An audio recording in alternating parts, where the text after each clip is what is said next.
इचलकरंजी पंचगंगा नदीतील होड्यांच्या शर्यतीत चुरशीचा थरार, सांगलीवाडीच्या तरुण मराठा बोट क्लबचा प्रथम क्रमांक।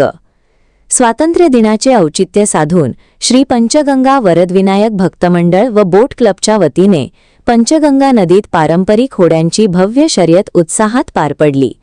6 बोट क्लबच्या सहभागामुळे शर्यतीत सुरुवातीपासूनच चुरस निर्माण झाली।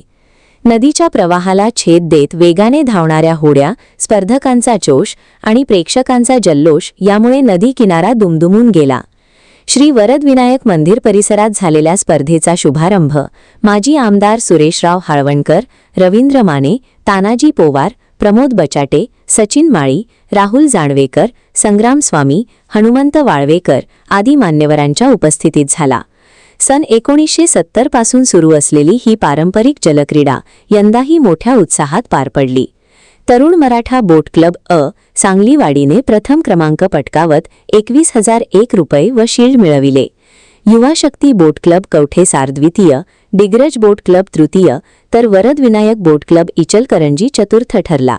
स्पर्धेचा थरार अनुभवण्यासाठी महिला, लहान मुले, युवक, ज्येष्ठ नागरिकांसह हजारो नागरिकांनी नदी किनारी गर्दी केली होती। अध्यक्ष अशोक स्वामी यांच्या मार्गदर्शनाखाली स्पर्धेचे उत्कृष्ट नियोजन करण्यात आले। वसुंधरा शक्ती न्यूजसाठी पत्रकार विजय तोडकर।